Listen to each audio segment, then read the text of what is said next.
Silently and serenely, one forgets all words. Clearly and vividly, that appears before him. When one realizes it, it is vast and without edges. In its essence, one is clearly aware. Singularly reflecting, is this bright awareness. Full of wonder is this pure reflection. Dew and the moon, stars and streams, snow on pine trees, and clouds hovering on the mountain peaks. From darkness they all become glowingly bright. From obscurity they all turn to light. Infant wonder permeates this serenity. In this reflection, all intentional efforts vanish. Serenity is the final word of all teaching. Reflection is the response to all manifestations, devoid of any effort. This response is natural and spontaneous. Disharmony will arise if in reflection there is no serenity. All will become wasteful and secondary if in serenity there is no reflection. The truth of serene reflection is perfect and complete. Oh, look, the 100 rivers flow in tumbling torrents to the great ocean. I have read that poem once before in another episode opening. And as a great instructor once said before me, you've heard that? Hear it again. Hear it again. The episode you're about to listen to is with Jason. We had some technical issues. I did my best to edit those out so that the conversation remained as pure as possible. He was kind enough to sit down with me and talk to me from the other side of the globe in Australia. The conversation was philosophical and lighthearted. I hope you enjoy it. Hope you enjoy it. Housekeeping, please email me, DM me if you would like to be a part of this podcast. If you know somebody that would like to be a part of this podcast, email me, DM me, keepkickingpod@gmail.com. If you would like to have Discord, if you would like to tell me that I'm wrong or anything, I would like to do that in a long form and not just my opinion. I would like to do that in an actual conversation so that if I am wrong, I can learn from it. Or so that we can at least come to some sort of mutual agreement or mutual understanding. Please do so. keepkickingpod@gmail.com. Always, guys. Keep kicking. For those that can't, for those whose nostrils do not face downward today, keep kicking. For those who came before us and passed on all this knowledge to us, keep kicking. If this is day 1 or day 10,000, keep kicking. Much love. Keep kicking, never quitting. Focus sharp like a blade that's hitting.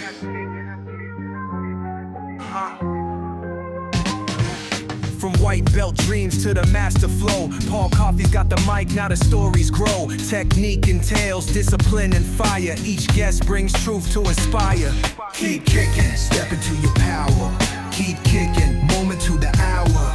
Every strike, every fall, every rise. It's a journey through a warrior's eyes. Old school school, new school, all styles blend. From the mat to the mic where the arts ascend. Philosophy deep, but the vibe stays tight. Martial minds meeting in the podcast light. Keep kicking, step into your power. Keep kicking, moment to the hour. Every strike, every fall, every rise. It's a journey through a warrior's eyes. Keep kicking. Keep kicking. All Coffey leads and the journey begins.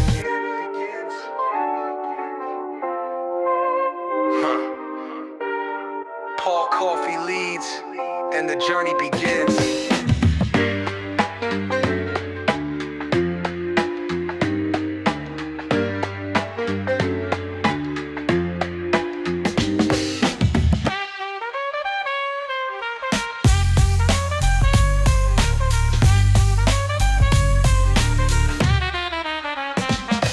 Technique entails discipline and fire. Each guest brings truth to inspire. Keep kicking, step into your power. Keep kicking, moment to the hour. Every strike, every fall, every rise. It's a journey through a warrior's eyes. Keep kicking. Keep kicking. Paul Coffey leads and the journey begins.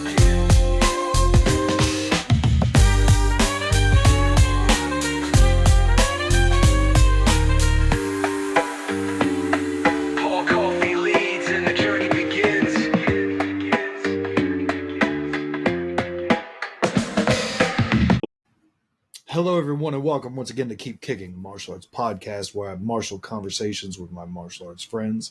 And today I sit down with Jason. Jason, would you like to tell the folks about yourself? G'day, Jason Stewart here.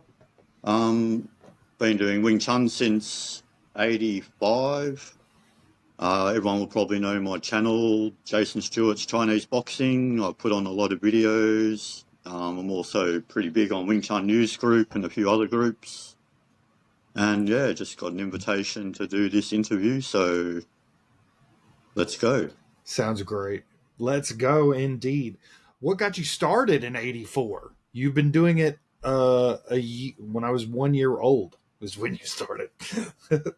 All right. No, I was about 15, so I'm a little bit older than you then. No, Bruce Lee, of course. I was someone at school showed me a few things. I didn't know what style it was. Yeah, I just ended up going to all the different martial art academies and asking them, "Oh, show me your entry technique." Everyone was just like, "What?" And ended up at William Chung's academy and asked that question, and bang, yeah, that was the technique I'd learnt at school. So I joined up there and started training. That's pretty awesome. Have you been doing Wing Chun exclusively, or did you ever branch out and do anything else? Oh, I did Wing Chun straight for 12 years, 9 years with William Chung, and then I switched over to his younger brother, David Chung. And so, yeah, 12 years straight in Wing Chun. Then I ended up trying a Tai Chi class. I got this little thing in the paper, a free Tai Chi class. Went down there and met this master, Tung Lai Wei. He was one of the original Beijing Wushu team members with Jet Li. And so, of course, I noticed the skill and couldn't turn back away from that. So joined up there and started learning all sorts of things. That's awesome. What keeps you going? What keeps me going? I'm into fitness. I'm a big believer in, move it or lose it. So, I mean, fitness in itself is very handy in self-defense situations. The fitter person usually will win. So I've always, been into, I like to be able to defend myself, of course. And so, 55 now, still practicing daily. And if you don't move, you end up going backwards. So you don't move, you lose it. Absolutely. So when did you start teaching? I started teaching pretty much a couple of years after I started with William Chung. I was sort of like an assistant instructor. After Mm-hmm. about 92, I think, 93, I started one of his assistant instructor programs. So that was training daily, 5 days a week. I was teaching at 4 of his academies in the eastern suburbs here in Melbourne. Had 2,500 students. So that really progressed me a lot, training daily. I was also training with another Wing Chun guy, Maurice Llewellyn, is an Australian kickboxing champion in 82 or 83, I think. So, yeah, just got really into it. And the more training I thought, the better, especially when you're young. You sort of, you get right into things. Yeah. So, what's it like at a school with that many students? That's a large student base. yeah, well, that was 4 different academies I was running for William. It was called the Aussie Wing Chun Kung Fu Academy. Yeah, it was pretty hectic. But, I was doing a class every morning. I was doing a class every morning with William Chung. So I had the material to teach and just sort of kept it going along like that. But, yeah, progressed me quite a bit. 4 years of doing that. Absolutely. How many people are in a class with a school that large? That's wild. Yeah, no, I was doing 4 classes a day. We had between 40 or 30, 50 students in each class. That was 2,500 people on the books. So yeah.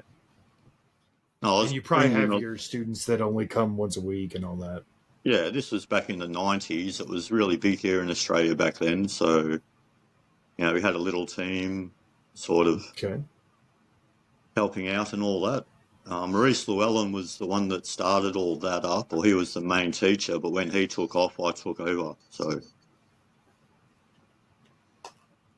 that's awesome. So what did you get out of teaching that helped your personal practice?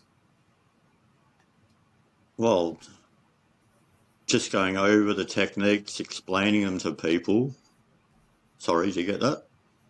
Just going over the techniques, explaining it over and over and over again, it sort of cements it in yourself a lot more. Maybe I lost you. No, you're still there. Do we have a bad connection? Did I? Okay, I'm still here. Did I lose you? Do we have a bad connection? No, it just came up for a couple of seconds, connections or something. Anyway. Okay. Well, we're still recording, so go ahead. We can cut that out.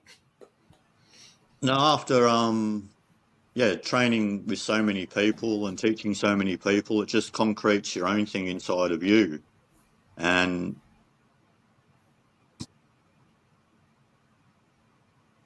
you might be having a connection issue, I don't know.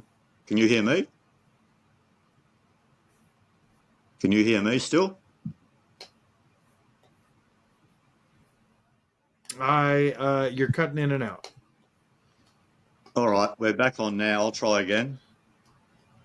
Yeah, but training with so many people and going over your material 3-4 times a day, it just concretes stuff in myself as well.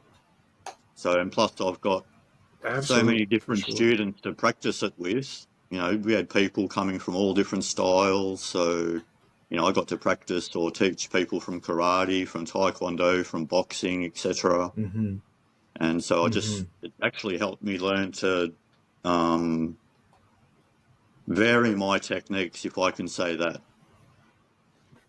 Sure, yeah. No, I'm like, you don't do the same thing to a karate practitioner that you would do to a judo or a jiu-jitsu practitioner, obviously. No, exactly. So because those practitioners have different goals, 100%, full stop. Yeah, they move differently. Plus, I got to practice against small people, big people. It was an eye-opener, really. And 4 years of doing that, full time, that's when I sort of upped my own level, you could say. Absolutely. So we have some of the questions that I ask are sort of reoccurring questions, and some of the questions are more like we just having a conversation. But I selfishly have extended the whatever I'm working on in my own personal journey or in my teaching journey to this podcast. And the main thing right now in my circle is this conversation, but it comes with an omission.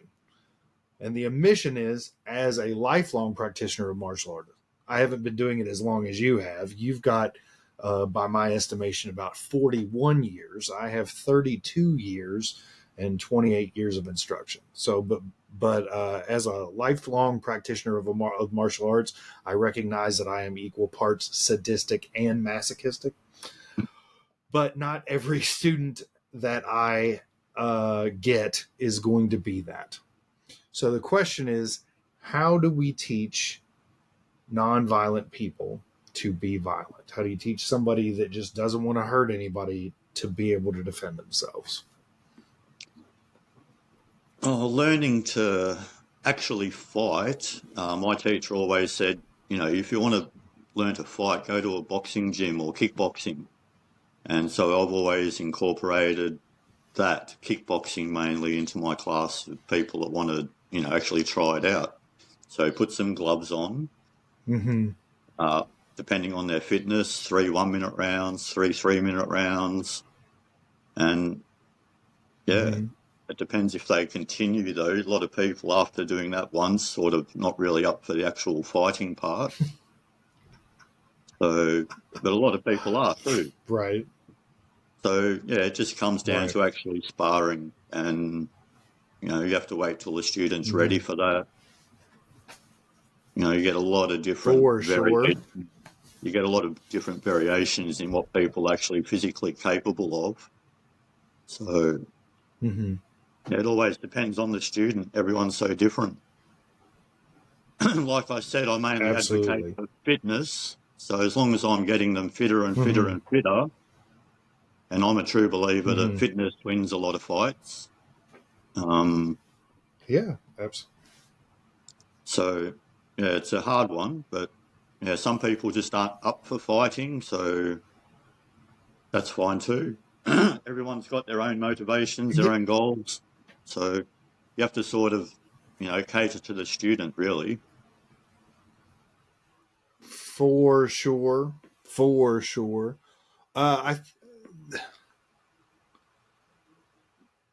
You have like a more laid back, and I'll just have to use the word chill because I can't think of a better word, but you have a more like laid back, chill quality about you than most of the Wing Chun practitioners that are stateside here. Like they're very not rigid, because Wing Chun is a flow, and Wing Chun is, involves relaxation and such, but they are kind of a little rigid in their thought process. You know what I'm saying? And so I wonder, do you get your fluidity or your relaxation? Does that come as part of the Australian culture, or where do you think that you're getting that? Yeah, That's interesting. Aussies are a bit laid back. I mean, you can't force things on people. You wait for the person that wants to be open and wants to learn something. Learning off a couple of masters from China, I mean, I'm nowhere near that level. They started when they were 5 and they had no childhood, and it's just training. And, I don't think I'm some great master or anything. I believe I might be halfway there. Absolutely. I don't know. We all do it differently. If everyone was the same, sure. we all like robots. Sure. I mean, I've had a few students. Students that got right into it and wanted to spar and learn the fighting aspect to it all. So, that's all good too. Some of my students have gone into MMA. Just always depends on the student. For sure. And that's a perspective that I have in my own personal, like, in 2012, I said to my students that I'm not teaching martial arts anymore. I teach philosophy and motion. You bring the philosophy, I show you the motion that goes along with that philosophy. And I kind of did that because, like, you'll get a student that comes to you and they want to learn karate for fitness, and you get them fit, and then like 7-9 months later they're done, and so then they leave and they don't get anything else. Whereas me teaching the philosophy and wording it specifically that I'm teaching philosophy, it seems as though when their philosophy changes, they're more open to having a discussion about what's next. And so it makes for better attrition of students, so to speak, in that regard. But no, very, very interesting. And what I like most about it is that most of the people that I talk to don't have that specific sort of ground base. Like, yeah, all of my instructors are conscious of their students and are talking to their students and listening to their students, but very few of them are trying to mold the student to fit into the box that their style is, so to speak. So No, hats off to you. I appreciate it. I'm a lot more freestyle. So, Wing Chun's my main base. That's the main thing that I teach, but I also teach Tai Chi, and that leads into Tai Chi, Xingyi, Bagua for people that want to go further. And then I know the old Shaolin boxing or the new modern wushu as well. So some people, like that sort of coordination. And I like Funza Chen, drunken boxing. I do all the different weaponry as well. So there's a lot of different exercise and things to show different students to get them interested into more things. So, yeah. Usually I find students only last maybe 2 years and they've had enough. Yeah. But there's always a few students that continue on. I've had a few, 3, 4. There are some that last 2 years. There's some that stay for a decade. Yeah. And I've had a few students that are still with me 20 odd years later. So, did you find everything that you have studied in Australia, or have you traveled for things, or how did you come across, like, say, drunken boxing? Everything in Australia. That's impressive that you all have that, like, diverse of a martial arts culture. Yeah, no, we're quite lucky, especially in Melbourne. Several very high-level masters from China and Hong Kong.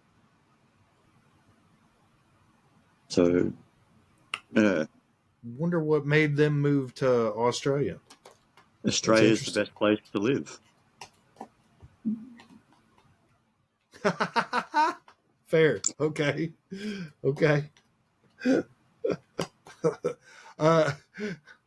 That makes me want to ask why, because I typically ask people why their style is the best style, just, as a tongue-in-cheek.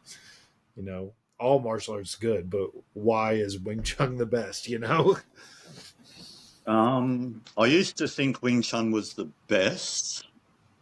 Now it's not about style, it's about the individual. So this person's the best or that person's the best, not which style.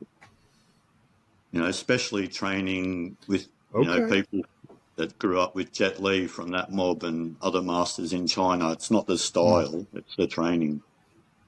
So that's a great answer. Yeah, some people. Some people can go beyond the style. They're teaching a certain principles that make the body work better. It doesn't matter which style they're teaching you. So if the body's getting better and better and you're getting deeper and deeper throughout the body, essentially it's all about using the feet. How do you just use the feet? Wing Chun mostly focus on your elbow and the hand. That's Mm-hmm. keeps everything up. I like the feeling of, as I was learning off these Chinese masters, it's getting further and further down throughout my body. Mm-hmm. Something like that. Good. What does the average martial arts student neglect in their own practice?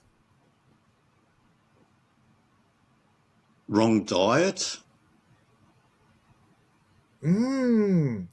Second person that has said that, A lot of them drink. and So drinking's a big no-no. Mm-hmm. And just the daily practice. You know, people sort of think, oh, I'll leave it for today or something. And no, you have to practice something every day. Mm-hmm. You definitely have to practice every day.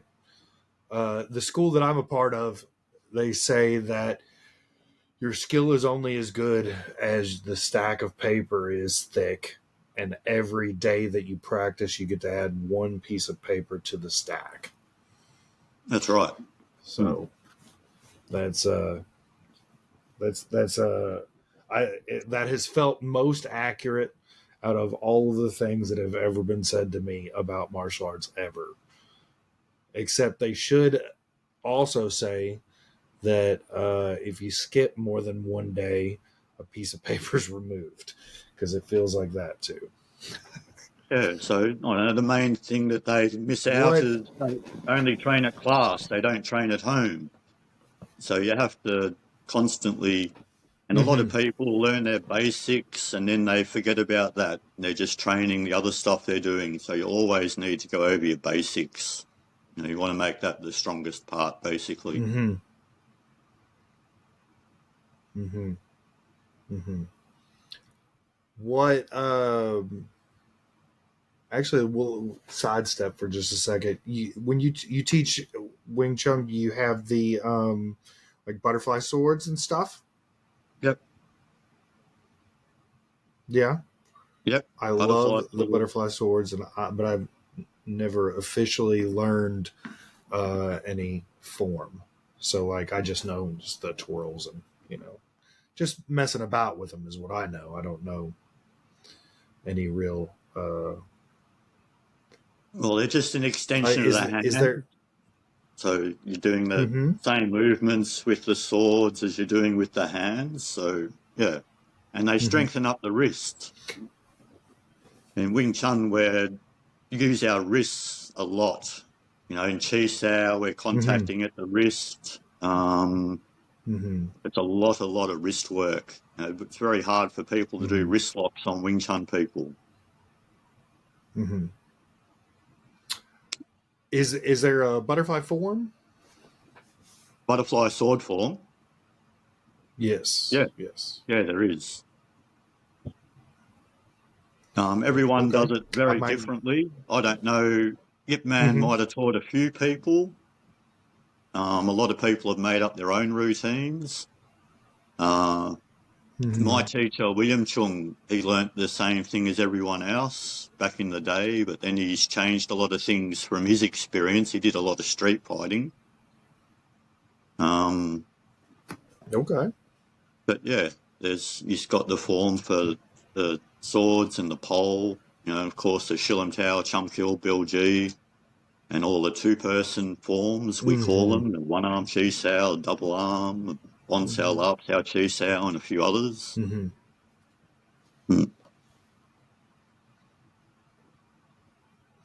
That's pretty cool. Do you do any kind of other conditioning other than martial arts? Do you lift weights? Do you supplement? Do you make your students lift weights? Like, what else do we do for promoting fitness? A little bit of weight training. I only do light weights, not heavy weights. Bag work, heavy bag, wall bag. Sometimes a little bit of iron palm training. So, you know, using a bag full of black beans. Tell us some more about iron palm. running is another one. Iron palm, we did a 100-day course. You're just hitting the bag basically a certain way, all sides of the palm. Then the hands go in the medicine, and you do that for 100 days. So you're supposed to do that, well, from what I learned, for 3 years. Okay.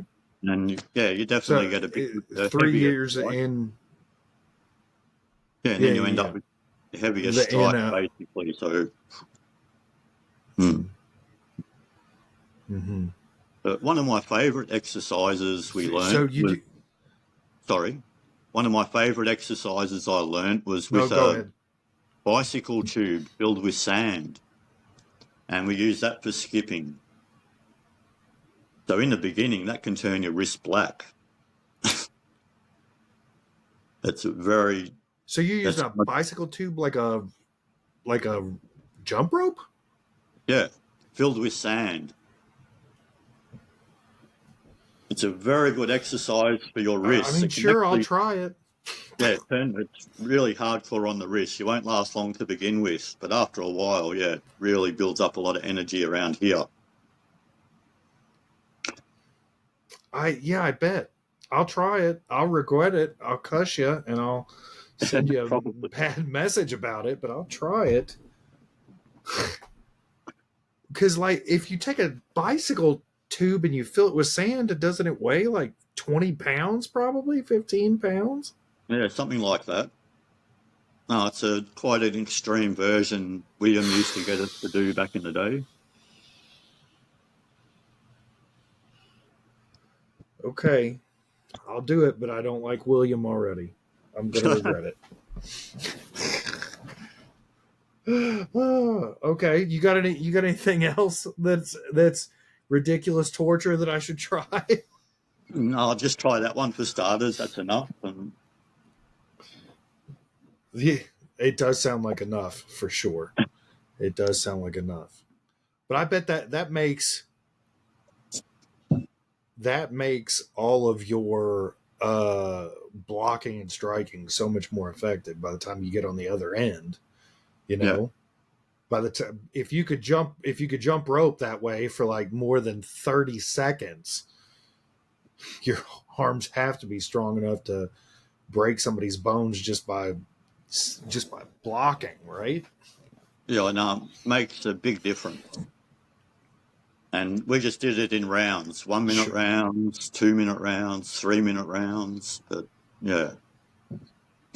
and you're correct. Not many people like that sort of training in the beginning. For sure. I don't know that I could do a minute right now, and I'm in pretty good conditioning. You know, I'm in pretty good shape. I don't think I could do a full minute of that. I think that my wrist would just tire out. But I'll give it a go. I'll let you know how it goes. No worries. Okay. What do you have? This is a question that I ask that the answer can change for people based on where they are in life. But do you have a martial arts philosophy that sort of drives you or keeps you going, or what martial arts philosophy are you currently following? Martial arts philosophy.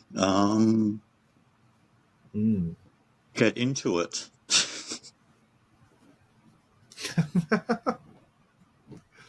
I mean, that's good. That's good. That's part of what kept me going, was just that I was so fascinated by every move and how do I make every move as good as it can be for me. And then you kind of rinse and repeat that, you know?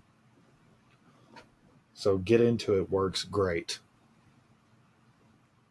Any sort of exercise, doesn't matter the style, doesn't matter any sort of exercise. If you want to start getting fit, start running, but just get into something, do something healthy. How long could you jump rope like that right now? with the bicycle Haven't tube? been practicing that for a while. I should be able to do 3 1-minute rounds still, hopefully. Maybe not. You know, I'm 3 55 1-minute now, rounds. so that's You're a when I was beast, like, sir. yeah, that's when I was in my 20s. We got right into that for a while. You know, you sort of do different things when you're younger. And now I'm into more breathing exercises. You know, I want to try and make my posture good. And so the breathing works really well. So I've incorporated a lot of Tai Chi into my Wing Chun. What breathing exercises are you doing for that? Like, you doing like the Tai Chi Qigong stuff, or do you have something else, or what do you got? Yeah, 8 Bada Jin exercises everyone's quite familiar with. I also do a white Mm-hmm. crane Qigong set, basically Dantian breathing, trying Mm-hmm. to get the mind to come down to this area we call the second brain. So then you're Mm-hmm. more working from the waist. You know, I just explain to people if you hear something over there and you move like that, it's a very weak movement. The Dantian should sort of go to face that direction. And then you're using more the whole Mm-hmm. body. Mm-hmm. But yeah, there's not a particular exercise. It's just focusing more on the center of the body, the Dantian. Mm-hmm. Either breathing Okay. in, the tummy comes out, breathing out, the tummy goes in, you try and push that a little bit further, or reverse breathing, the tummy sucks in when you breathe in and then just relaxes when you're breathing out. The more you can make the breathing structure Mm-hmm. the stronger structure in the body, the better everything works. Mm-hmm. That's why I'm a big Absolutely. advocate for Absolutely. no drinking. You know, even half a beer, it cuts off the blood flow, it affects the breathing. So I'm a big Mm-hmm. advocate for, no alcohol. But I mean, that's great. That's wonderful. I know one of the places that I teach is rehabs.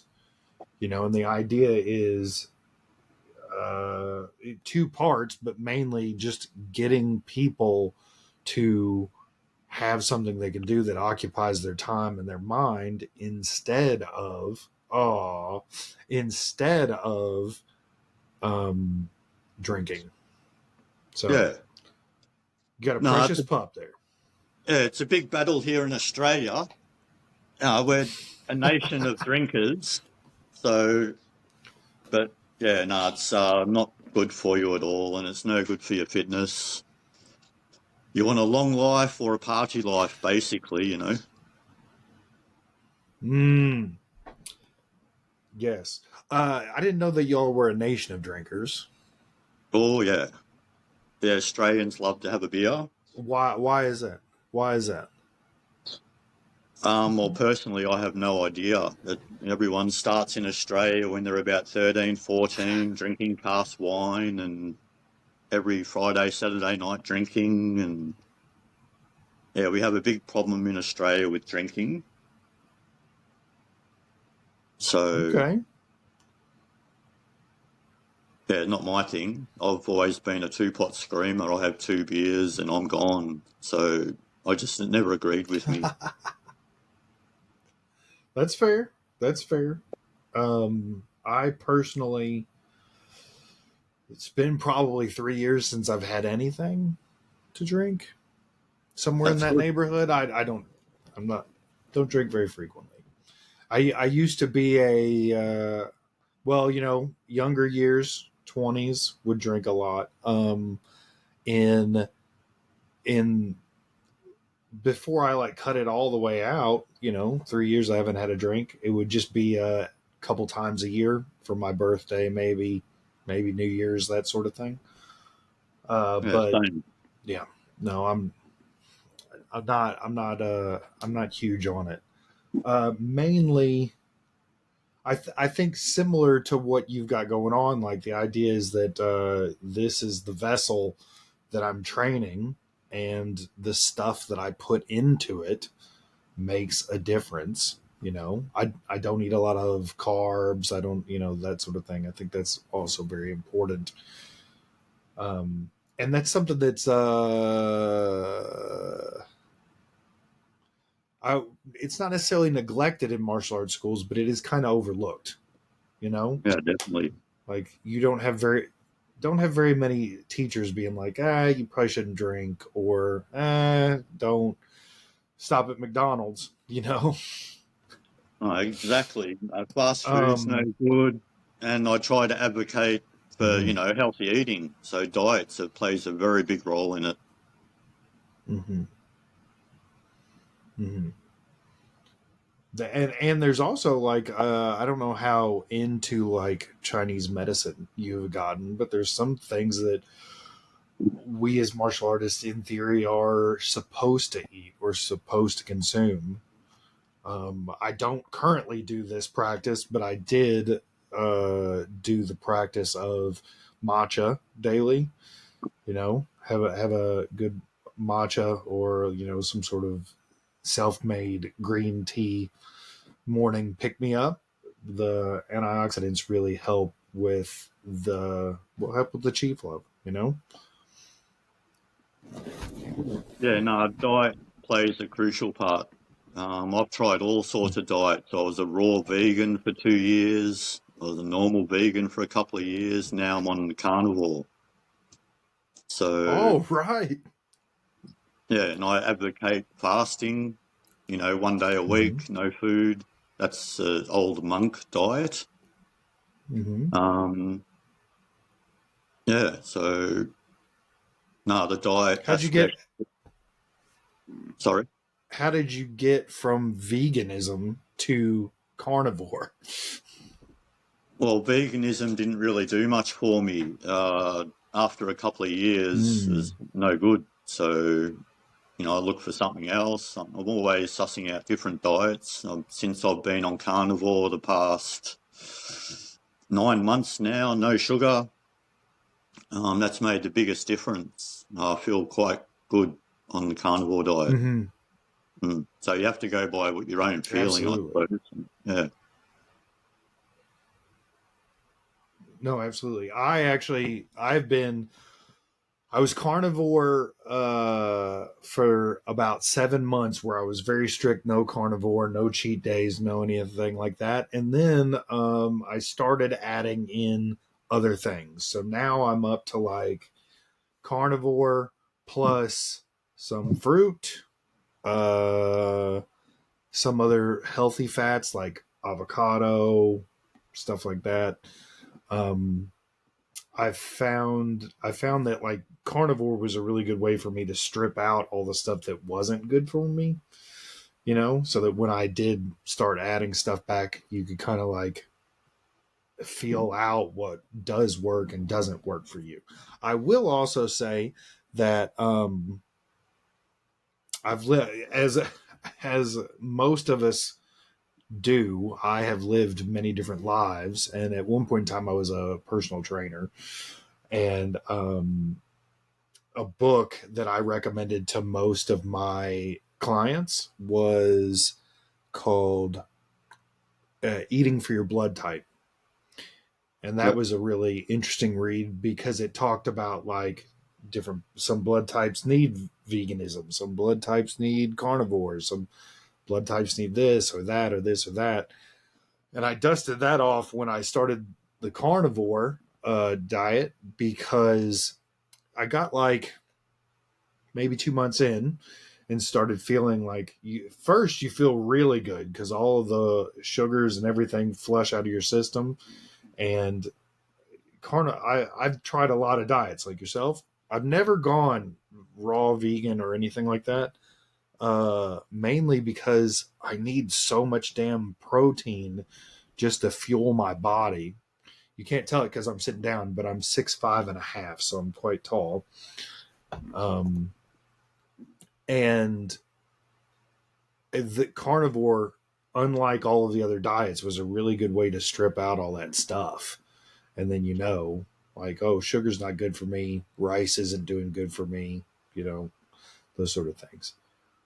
Um, do you think that you're going to stay carnivore? Or do you think that you're going to go to something else? No, I'm always trying the newest thing that comes out. carnivore I find's Okay. pretty good, but like you, I've added in things like grapes, avocados. So yeah, I am Oh. putting in a little bit more fruit now. Um, Mm-hmm. yeah, I sort of try and just slowly vary it to where I feel it's the best for me. But no, that's Mm-hmm. very true. The blood type makes a huge difference in what you can eat and what's going to be the ultimate diet for you. It's something to really suss out. Everyone should look right into it. Mm-hmm. When you started adding stuff back in, did you add stuff back in because you felt like carnivore wasn't giving you everything you needed?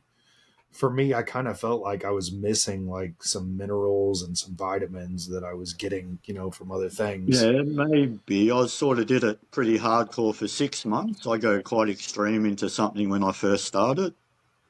But, I could feel, there's something missing. So I was sussing out a little bit of stuff online. I like red grapes. I make up a special mix, just grapes, a lemon, in water, blend all that, and just drink the water. It's a full-on sugar Mm, rush, but not like processed sugar. It's a natural sugar.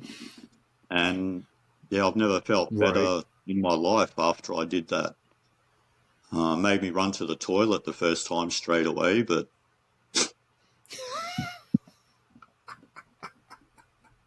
so yeah, Okay. avocado is very good. And Yeah. sometimes I like going on just eggs. So I'll have like 6, 8 Mm, eggs a day and nothing else. And you use these different diets to mm-hmm, clean anything else out of you, basically. mm-hmm.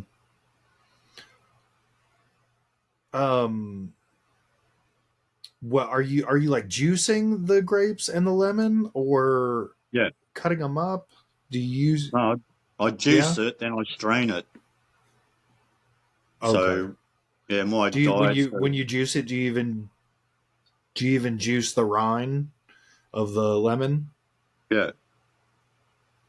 Yeah, that's cool. You get a lot of minerals that way. Um, what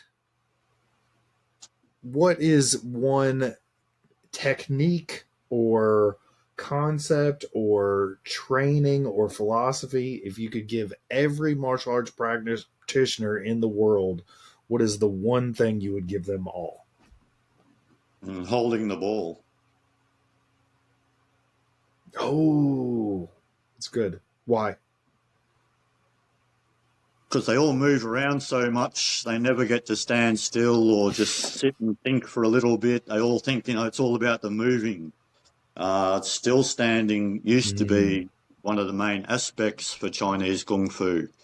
Even if you go back to old Shaolin styles, the tiger style only had 3, 4 moves. Same with snake, same with leopard, all of them. And then whether they hide the movements in these elaborate forms and everything, I don't know. I know things have changed the way they used to change over and over and over again. But just the still standing, mm-hmm.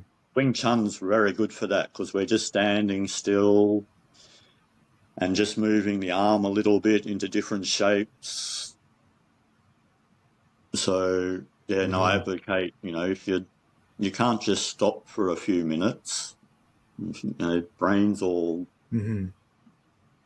Yeah, it also activates the breathing standing still. So I try and get people onto the Mm-hmm. breathing a lot more. But that would be the main thing I'd try and get across to people. Just sit there for a minute, even just sitting meditation. Then you got standing Yeah. meditation and then moving. Mm-hmm. That's the progression you should be doing. Mm-hmm. Get the mind right first, get the body good, and then Mm-hmm. move. Mm-hmm. I had an instructor that said everybody should meditate for 10 minutes a day unless you don't think you can, and then you should do it for an hour a day. Well, even 2 minutes a day is pretty good for some people. But if you can stand Yeah, still yeah, for yeah. 20, if you can stand still for 20 minutes a day, it's very, very good for the health. If you can do it for an Mm-hmm. hour, it's very good for martial arts. If you can do it for 3, 4, 5 Mm-hmm. hours, you develop explosive energy. So Yeah, then you're a monk. Then you're a monk. Sort Three, of, not really. yeah, 3-4 hours is a long time. Well, sort of, not really, but you know what I'm saying. Like tongue in cheek, you're a Well, monk. yeah, this bloke, Um, Tung Lai Wee, first taught me about that. He used to stand still for 7-8 hours a day. All their training is just like going to work. All they did was train. And he showed me once, have you seen this before? And opened up his palm, and from the center of his palm, it just started turning black and then just encased the whole hand. So, there's some people that have done a lot of extreme training that can do weird things like that. what was that? One of my teachers, Tung Lai Wee, he grew up with Jet Mm-hmm. Li. Once they've done a lot of Mm-hmm. training, they're all broken. They all got into Tai Chi, just standing still. They used to do it for 7-8 Mm-hmm. hours a day. And then Mm-hmm. they got the ability to move the energy to any part of their body in an extreme way. Once he showed me, have you seen this before? Opened up his Mm-hmm. palm, and from the center of the palm, I could see it starting to turn black. And that just spread throughout his hand, basically. So what is the chi doing that's turning his skin black? it's just the focus on his hand. He can move all his blood and energy to one spot.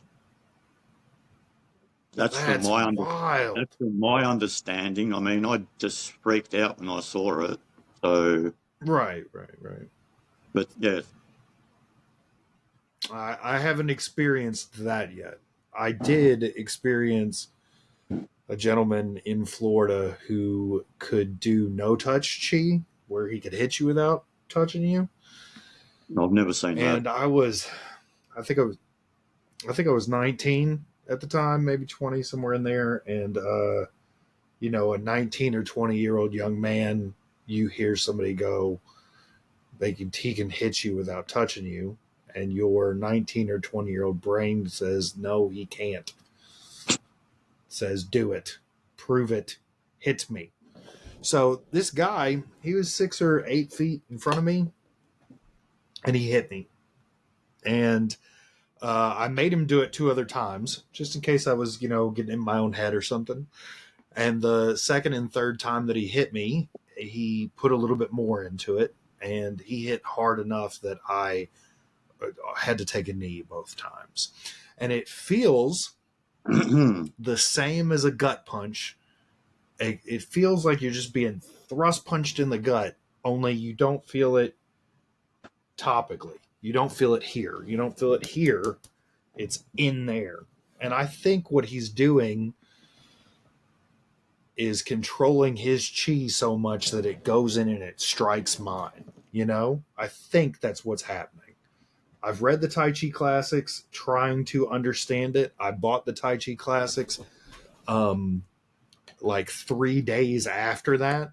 I found it at a Barnes and Noble and bought it, and have read it, probably own 6 or 7 different copies of the Tai Chi classics, because it's written about in the Tai Chi classics about hitting somebody without touching them. And I still can't figure it out. I can't get it, but it is real. So I don't question you when you say a guy can turn his palm black. I just don't understand it. Like, not many of us get that sort of extreme training. I have been with another master that the size of the head can go through the body, through either limb. So you can see the energy sort of going through the limbs. But never experienced no touch. I'm a bit skeptical about that. Until you experience something, you don't sort of know. I mean, I rest firmly on a don't believe it until you experience it. Firmly beyond that. And the only reason that I say that he did it is because I did experience it. You know what I'm saying? But no, some people can affect you from afar. It's wild. Some people can affect you from afar, It's like the breath takes your thoughts down through your body. If you get the telephone call and it's good news, you'll feel all excited and good, as to opposed if it's bad news. And then you'll start, you can actually feel sick. So, just from your breathing, a lot of things can happen that we don't understand, I think. For sure. And I don't think that we fully understand just our bodies on an energetic level.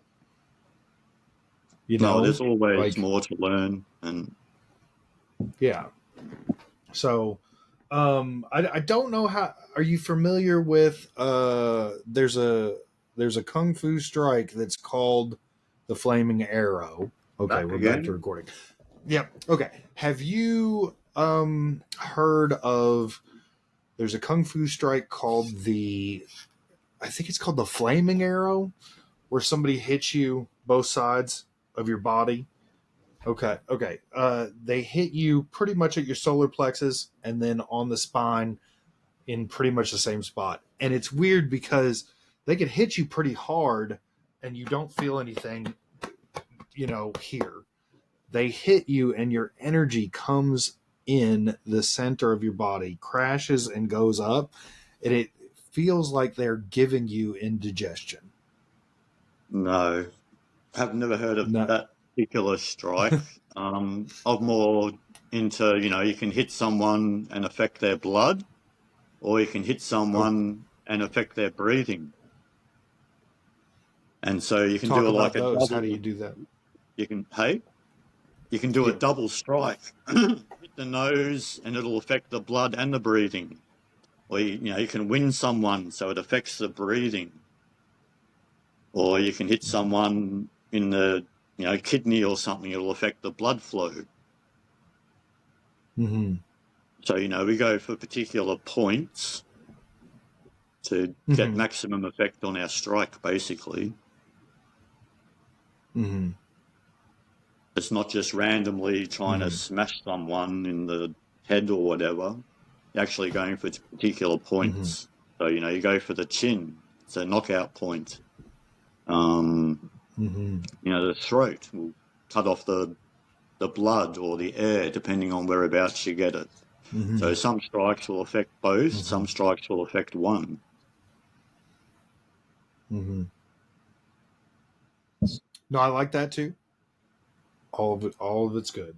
I keep these at about an hour. We're at about an hour, even though we've had some technical difficulties. Is there something that you would like to say that I haven't asked yet? No, just try and encourage people to get into some sort of training, whether it be martial arts or not. Any sort of training is good for you. Learn how to be calmer, relax, soft. Most guys don't like the word soft because it's they're always taught to harden up, blah blah blah blah. But these three things, calm, relax, soft, they're superpowers. They've got no limits. And they help you move, they help you breathe better, they help you be more grounded. So these are the three main principles I try and put into people or teach people. Calm. You have to say it to yourself over and over, am I calm? Until you feel something change. And then am I relaxed? You say it over and over for a few minutes until you can feel your body relaxed. And the one they don't like, am I soft? It makes the breathing better. So you can breathe much deeper if it's soft. And things like, as you're breathing in, just in your own mind, think relax, relax, relax, relax, and you'll feel the breath go down further. And same when you're breathing out, relax, relax, relax, relax. And a lot of the training's to do with that. So the more air you can get in a relaxed way, the more benefit for you. The more air you can get out, the more benefit for you. So, it's good to be able to focus on one thing rather than tomorrow, yesterday, or have a whole lot of things going on in the head. You know, a lot of people are Absolutely. upside No, down. They're absolutely. very hot up here and they're very cold in the feet. So I try and change them the other way. Mm-hmm. So they're hot in the feet and cool up here. Mm-hmm. And that helps in all aspects of I life. like that. I also like and am probably going to steal the soft aspect. Um,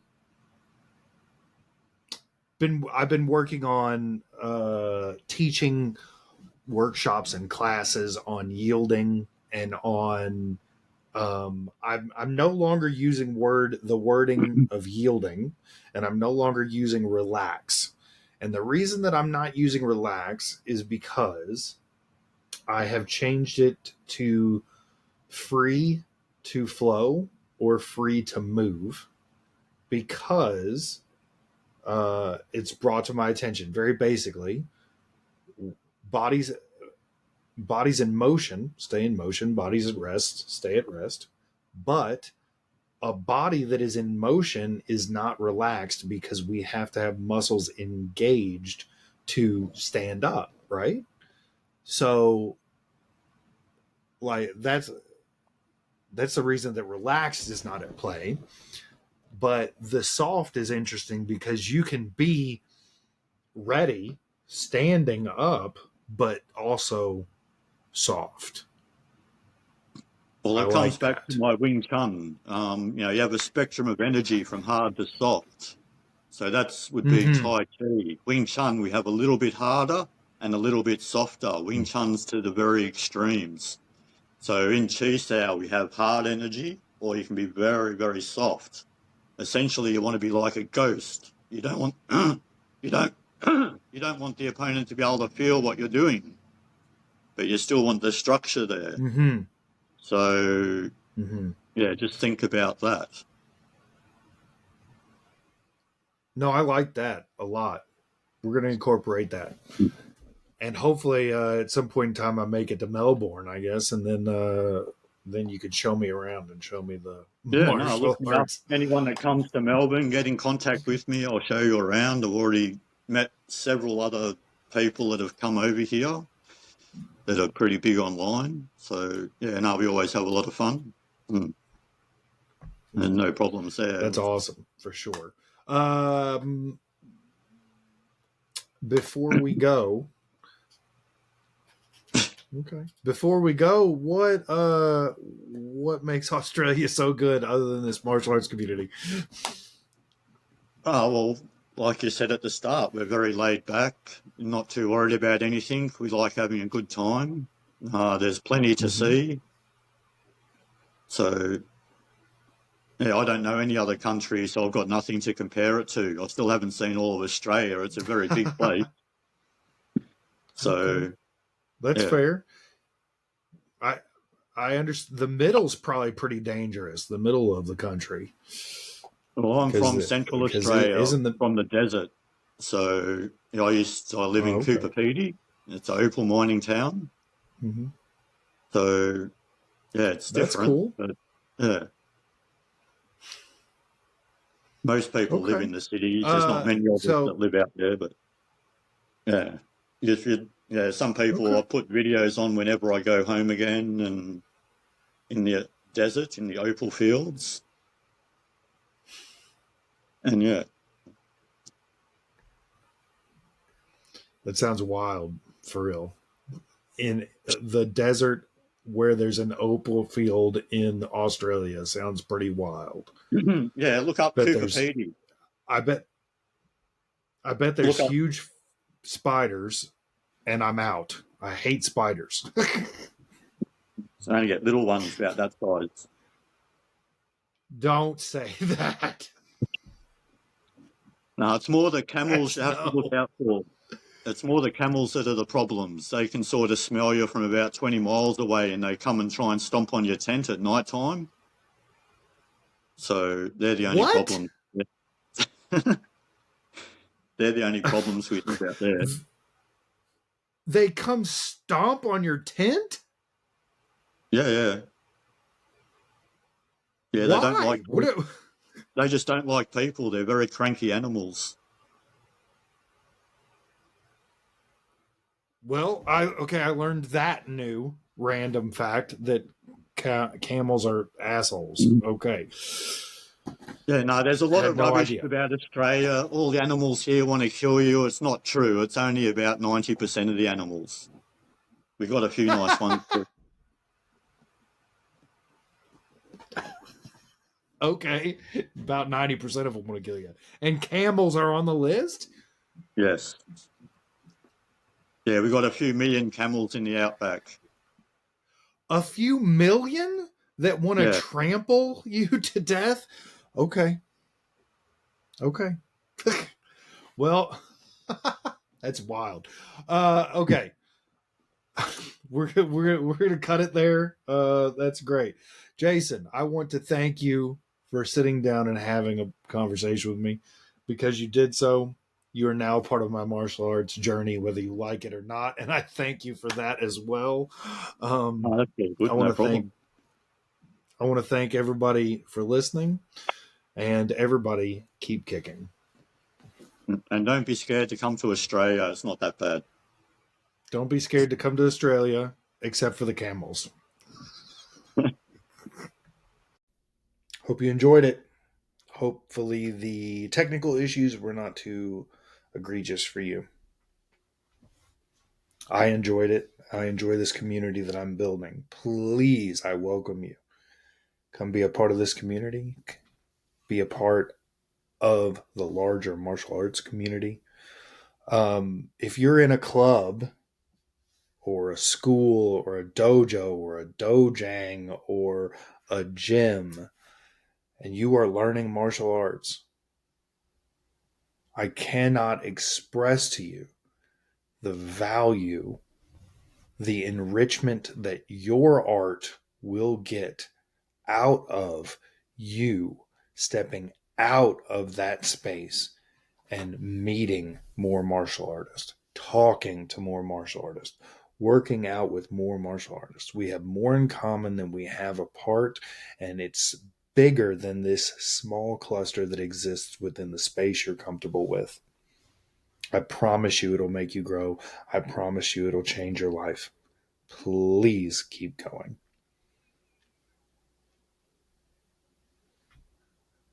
Please be a part of the community. It will help you. And always keep kicking.